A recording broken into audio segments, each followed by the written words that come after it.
स्वागत आहे भावांनो, टायटल आणि थंबनेल पहिलाच असणार आहे तुम्ही तर खूप खूप दिवसानंतर माझा हा व्हिडिओ आलाय. मेन मुद्द्यावर व्हिडिओ बनवतोय, तर व्हिडिओ शेवटपर्यंत बघा. तर भावांनो ना, उबेरने ड्राईव्ह पास 1 ऑक्टोबर पासून चालू केलेलं आहे पुण्यामध्ये, सगळ्यांना माहिती असेल आणि त्याच विषयावर आपण बोलणार आहे. तर व्हिडिओ शेवटपर्यंत बघा.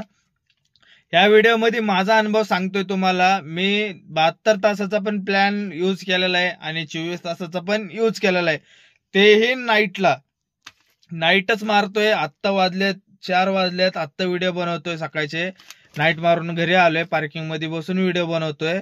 तर ना, नाईटला धंदा करतो. नाईटचाच अनुभव सांगतोय. दिवसा मला माहिती नाही, दिवसा धंदा करत नाही मी. तर आहे ना भावानो, मी 72 तासाचा पण प्लॅन यूज केलेला आहे आणि 24 तासाचा पण यूज केलाय. 24 तासाचा मी प्लॅन 1 तारखेपासूनच घेतला होता. ऑटोमॅटिक तो होतो, तुम्ही कुठलीही ट्रिप एक्सेप्ट केल्यावर चालू होतं. 72 तासाचा नाही होत. तर भावानो, विषय कसा आहे माहितीये का, मी 1 तारखेला घेतला, 2 तारखेला पण घेतला. 1 तारखेला एवढा धंदा नाही झाला. 2 ऑक्टोबरला माझा 2910 रुपये काहीतरी धंदा झाला. मग त्यानंतर 3 तारखेला पण मी घेतला बरं का. 4 तारखेला मी विचार काय केला, 72 तासाचा ड्राईव्ह पास घेऊन बघू काय फरक आहे, काय नाही कळन आपल्याला, नाही का. तर मी काय केलं, 72 तासाचा ड्राईव्ह पास घेतला बरं का. घेतल्यानंतर 72 तासापेक्षा 24 तासाचा ड्राईव्ह पास मला बेटर वाटला. बेटर का माहितीये का, कारण की ना, मी 72 तासामध्ये 6,000 रुपये काहीतरी चिल्लर धंदा केलाय आणि ते 24 तासाला मी 3,000 2900 असं नाईटला धंदा केलाय बरं का.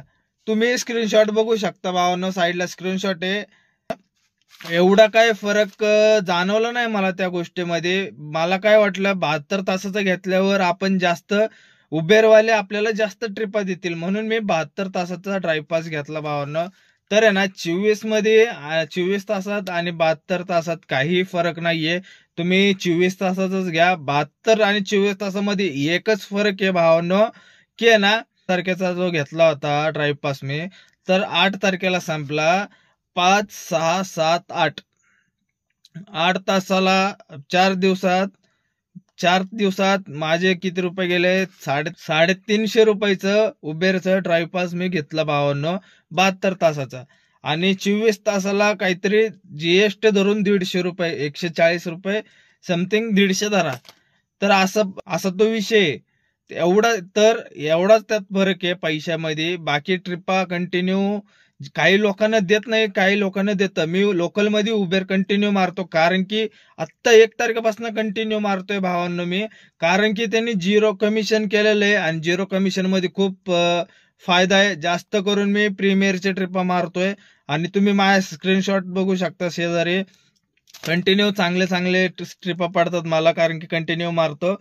आणि ना, खूप जणांना असं पण आहे, आपल्याला ट्रिपा देत नाही. तर आहे ना, तुम्ही ऍक्सेप्टन्स रेट मध्ये खूप बदल होतो भावानो. ज्यांचं ऍक्सेप्टन्स रेट चांगलं आहे त्याला ट्रिपा जातात, आणि आहे ना, कंटिन्यू जो उबेर मारतो त्यांना पण ट्रिपा जातात. आणि एअरपोर्टला आधी काय विषय होता, की ट्रिप सोडल्या ट्रिपा भेटायचे, 3 चान्स होते, नाही का. त्यानंतर तिने ऍक्सेप्ट नाही केले की नंबर लागायचा. उबेरला पण तसंच होतं. उबेरने बंद केलं होतं, ते ड्रॉप केल्या लगेच भेटायचे, आणि ते बंद केलं होतं बरं का.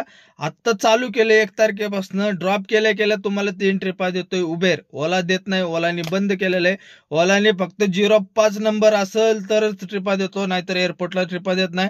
हा, उबेरची घेऊन जावा, उबेरची लगेच देईल, जे पडेल ते देत नाही. एअरपोर्टला बाहेर पडा, कारण की ह्या काही दिवसात मी बघितलंय एअरपोर्टला खूप गाड्या वाढायला लागल्यात भावांनो. 450, 400, 300, 350 जातात. आपल्या चॉईस नुसार ट्रिपा घेतात. पहिल्यासारखे दिवस राहिले नाही, ते आपल्या मर्जीनुसार व्हायचा. धंदा ज्या दिवशी असेल त्या दिवशी तुम्ही तुमच्या मनाने धंदा करा, ट्रिपा एक्सेप्ट करा. ज्या दिवशी धंदा नसेल तर आपल्याला झुकावं लागतं, आपल्याला कमी ट्रिपा मारायला लागतात भावांनो. तर उबेर ड्राईव्ह बद्दल मी ह्या विषयावर बोललोय भावांनो. उबेर ड्राईव्हला खूप जणांचे प्रश्न होते, तर ह्या व्हिडिओमध्ये सांगितलंय. भेटू नवीन व्हिडिओमध्ये पुन्हा एकदा.